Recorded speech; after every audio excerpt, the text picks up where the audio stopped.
Once upon a time, in the heart of Hollywood, there was a girl who seemed to have it all. A starlet with fiery red hair, a smile that could light up a room, and a talent so undeniable that she captured the world's attention before she was even a teenager. Her name was Lindsay Lohan, and for a brief moment, she was the very definition of Hollywood's golden child. But behind the lights, behind the adoration, and behind the headlines, a storm was brewing. A storm of fame, family dysfunction, relentless paparazzi, poor choices, and a Hollywood machine that chews people up and spits them out. Tonight on Screen and Scandals, we are going deep into the rise and fall of Lindsay Lohan, the little girl from New York who became America's sweetheart, only to spiral into chaos and controversy before she was even old enough to rent a car. This is the story of how Lindsay Lohan went from Disney's brightest star to one of Hollywood's most infamous cautionary tales.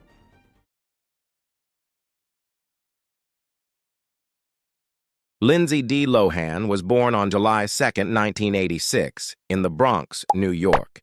She was the eldest child of Dina and Michael Lohan. From the outside, they looked like a typical suburban family. But under the surface, things were far from picture perfect.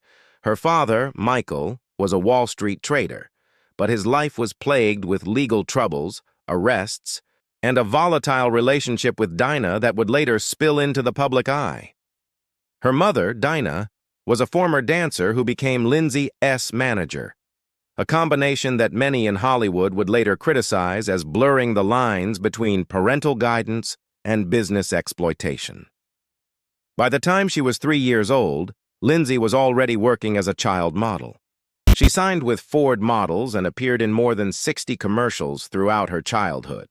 She was the adorable face on Jell-O pudding ads, Pizza Hut commercials, and even a spot for Wendy's. Hollywood had already begun grooming her for stardom.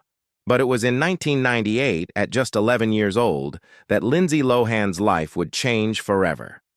Cast in Disney's remake of The Parent Trap, she played identical twins Hallie and Annie, separated at birth and reunited at summer camp. The film was a critical and commercial success, grossing nearly $92 million worldwide. Audiences were charmed by her wit, charisma, and natural screen presence. Critics praised her as a prodigy, someone destined for greatness. Suddenly, Lindsay Lohan wasn't just a child actor, she was Disney's next big star. In the early 2000s, her career skyrocketed. After The Parent Trap, she transitioned into teen roles, starring in Freaky Friday opposite Jamie Lee Curtis. The movie was another massive hit, pulling in over $160 million globally. It proved that Lindsay could carry a film not just as a cute kid, but as a relatable, funny, and talented young actress. Then came Mean Girls in 2004, the movie that would cement her as an icon of her generation. Written by Tina Fey and produced by Saturday Night Live creator Lorne Michaels, the film was sharp, witty, and instantly quotable. Lindsay, playing the role of Katie Heron, delivered the performance of a lifetime. Mean Girls became a cultural phenomenon, turning her into the ultimate teen queen of the 2000s. For a moment, Lindsay Lohan was everywhere. She was on the covers of Vanity Fair, Rolling Stone, and 17. She was hailed as the next Julia Roberts, the next Sandra Bullock, the actress who would define her generation. But at the same time, she was becoming something else: the obsession of the paparazzi. Hollywood had seen young stars before, but Lindsay was different.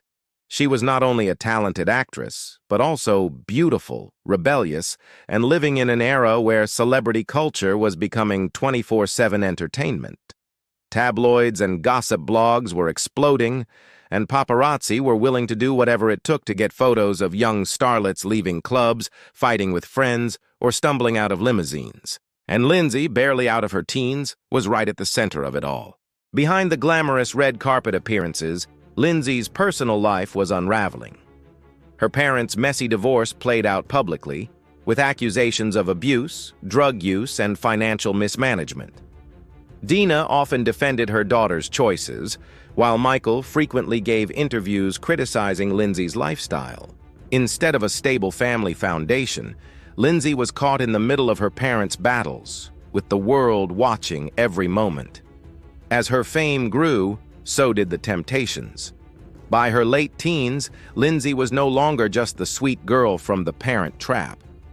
She was clubbing in Los Angeles, partying with the likes of Paris Hilton and Britney Spears, and making headlines for all the wrong reasons. What made her situation even worse was the timing. The mid-2000s were the peak of paparazzi culture. TMZ had just launched. Perez Hilton was dominating gossip blogs. Photographers would swarm her car, chase her down freeways, and camp outside her home. Lindsay, like Britney, became one of the most hunted women in Hollywood. Every stumble, every fight, every bad night was captured and splashed across tabloids with headlines like "Lindsay Out of Control" and "Hollywood's Wild Child." At first, the public lapped it up. People couldn't get enough of the drama. But soon, the story shifted from amusement to concern. By 2007, Lindsay Lohan's personal struggles were spilling over into her career. She was arrested multiple times for driving under the influence. Mugshots of the once-beloved starlet became tabloid gold. She checked into rehab more than 6 times over the years, each stint followed by promises of sobriety, followed by more setbacks. Hollywood quickly lost patience. She was fired from movie sets for being late, unreliable, or simply uninsurable.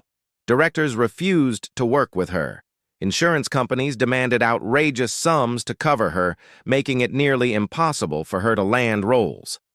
Lindsay Lohan's reputation had gone from America's sweetheart to Hollywood's biggest liability. Her 2007 film, I Know Who Killed Me, became infamous not just for its poor reviews, but because it symbolized her downfall. It won 8 Golden Raspberry Awards, including Worst Actress, a humiliating moment for someone once hailed as the next big star. As the arrests and controversies piled up, Lindsay tried desperately to mount a comeback. She appeared in smaller films, guest-starred on TV shows, and even released music albums. But none of it could erase the damage that had been done. So, what can we learn from her story? Lindsay Lohan's rise and fall is a tale as old as Hollywood itself. A young star with immense talent, thrust into fame before she was ready. A toxic family environment, a relentless paparazzi culture that treated young women's pain as entertainment, and a series of bad choices that only fueled the fire. She is a reminder that fame is both a gift and a curse. That behind the glamorous photos and movie premieres lies a human being, flawed, fragile, and vulnerable. Today, Lindsay Lohan seems happier, healthier, and more at peace than she's been in decades. She has stepped out of the spotlight, but her story continues to resonate as one of the most infamous scandals in Hollywood history. Because Lindsay's story isn't just about one woman's downfall. It's about the price of fame, the cruelty of the media, and the dangers of chasing stardom in a world that often doesn't care if you survive it. This has been the rise and fall of Lindsay Lohan. And if you thought this story was wild, wait until you see who's next. If you enjoyed this deep dive into Hollywood's most scandalous stories, make sure to hit that subscribe button, because on Screen and Scandals, we reveal the untold truth behind the stars you thought you knew.